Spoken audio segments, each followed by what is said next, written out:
What's going on, everybody? Welcome to the Paper Planes channel. I'm your host Sean, and this is my movie review for the James Bond film Spectre. So Spectre is the fourth installment featuring Daniel Craig as James Bond. And although I'm not really old enough to say that I've experienced all the Bond movies as they came out in theaters, I will say that of the ones I've seen, Daniel is my favorite actor to portray the Bond character so far. During my review, you're going to hear some pros and cons, but I don't want that to make your final decision, because after all, it is my personal opinion. I will point out that anything that I'm reviewing now or in the future is going to fall into a general realm of interest for myself, so I'm a little bit biased in the fact that I already wanted to see this film. So with that being said, I'm going to get into a short synopsis of the film, and then I'll go into my personal opinion of what I enjoyed and what I didn't. A cryptic message from the past leads James Bond to Mexico City and Rome, where he meets the beautiful widow of an infamous criminal. After infiltrating a secret meeting, 007 uncovers the existence of the sinister organization Spectre. Needing the help of the daughter of an old nemesis, he embarks on a mission to find her. As Bond ventures toward the heart of Spectre, he discovers a chilling connection between himself and the enemy he seeks. Okay, so now to what I really enjoyed about the movie. To start with, it opens up in this fantastic setting. We're in Mexico City, it's the Day of the Dead, and there's great costumes. Everything looks really awesome. So right off the bat, I'm super excited about this film. At one point we pick up where Bond is actually following his mark, and they do this great scene where it's tracking shot, and you go from rooftop to rooftop, and you can see that it's done with one continuous shot, and it just looks so beautiful. And that's honestly kind of one of my favorite things that I've grown to enjoy about the Bond films.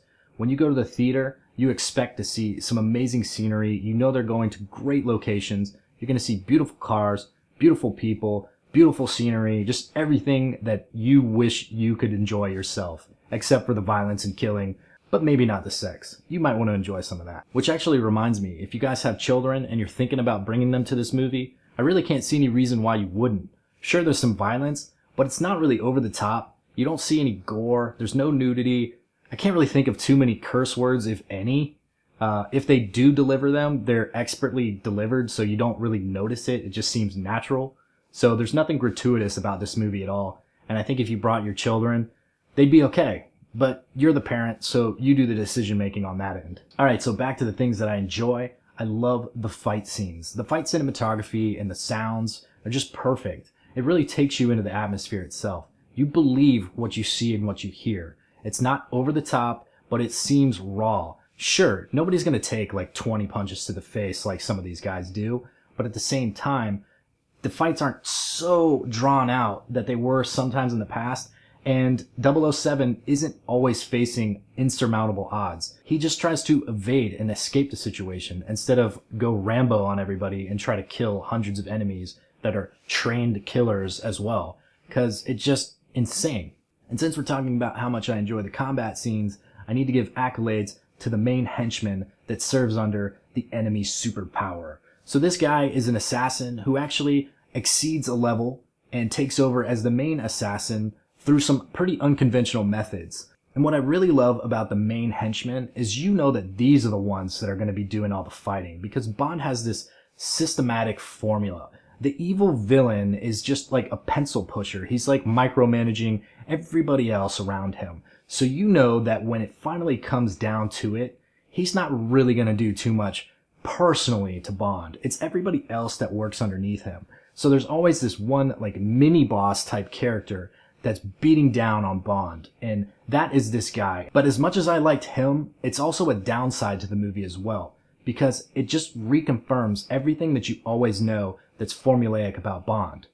You know that he's never really in danger because you're watching a Bond movie. You know there's going to be another one, and another one, and another one. So when you're watching Bond in combat, you can't really feel that he's in true jeopardy. You need those character stakes to be higher and higher and higher to really feel that edge of your seat drama that you want in a Bond movie. We can see it when we watch war movies. We don't want our characters to die. That's why Game of Thrones or The Walking Dead is so valuable to the viewers, because you're clinging to every moment you see your favorite characters on screen. This kind of film does not have that sensation, and I really want it to be there. So I don't know how they're going to do that. I think if they put more investment in these other characters, like Q. I really like the character that Q is. So if Q was to die, and maybe he does, then you would feel that kind of drain that you're like, oh, I really like this guy. And since even though Bond struggles throughout each movie that he's in, we always know as the viewer that he's never in true jeopardy. So we always pay attention to his female love interest. And it's actually brought to our attention by the villain in this movie. He's basically saying, like, this is how we get to you, Bond. This is what we're doing to you. And you're constantly reminded of that. Except the bad thing is, you never see any of that. You're constantly being told, like, this is what I've done to you in the past, and this is what I might do to you again, and this and this and this, but we don't get to experience that. So it's a bunch of storytelling and not a bunch of follow through. And that's really the biggest shortcoming of this movie to me. There's so much filler. The movie was way too long, but that's kind of a trend nowadays. You go to the theater and you see a movie and you kind of expect a 2 hours and 20, 2 hours and 30 minute runtime, and I just think that's too much. People need to start cutting them down, get it to the 2 hour mark. That's the sweet spot for me.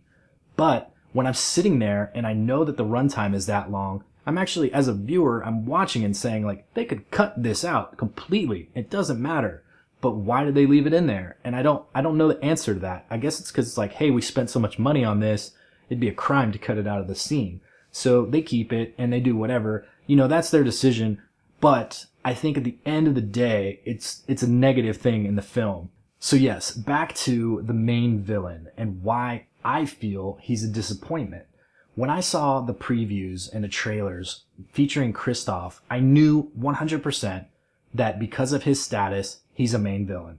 There's no other way that they would put him in that movie. He costs too much. He's too big of a name. He's just a perfect Bond villain. But because of how they feature him in this movie, or don't feature him really, you really let down. He should be just as much of a driving force in this movie as Daniel Craig's character is, because you come to see the villains just as much as you come to see Bond, and they do not deliver with that. I don't know how many scenes he's on the screen for, but it feels like he's lacking so much. And when you finally get to him, and you get towards the end of the movie, all of these things that have been building up, and the characters telling you how dangerous and merciless this guy is, and just these terrible, crazy things, it just doesn't deliver. And it's not like it gets close to delivering and tapers off. It never approaches that place. So you're really bummed out about that. And you want some kind of satisfaction there. And I hate to say it, but you just don't get it. So yeah, if you couldn't tell already, I'm going to give this movie a 6.5 out of 10. I liked it. It's worth seeing. But if you spend $300 million on a movie, you gotta get a better result. It looks great. It's awesome to watch. But you need more substance. There's all these like different story angles that they don't really delve into. They sprinkle in a little bit. You get to a character and you're like, oh, this could be interesting. And then all of a sudden you're in a whole nother part of the world. They're constantly flying over different parts of the world and there's just so much craziness. And you're like, why? They could have just cut out half of that stuff and really built on some of the stories that they had going and made a much better movie. I mean, at some points it's almost nonsensical. You're like, okay, I don't know why this guy's here. And then they have these characters with these good storylines and then you never see them again. So there's really things that they need to work on. And they did allow themselves the opportunity to correct those things with a follow-up movie to Spectre. So I'm really curious as to see what they do after Spectre, if there's actually another movie that's basically tied to this exact storyline, because there's so many things that they can do from this. So if you ask me personally, Sean, should I spend my money and go watch this movie? And I would say this, if you're a Bond fan, go watch it. When it comes to Bond, if you're more take it or leave it, then just wait. Wait till it comes out on TV or on Netflix or whatever and watch it there. Alright everybody, so that's it for my review. I hope you enjoyed it. If you did, please subscribe and share this video with your friends who are thinking about watching Spectre. Also, if you want to find me on my social media accounts, you can do so by looking directly below this video. I'll see you guys next time. Peace!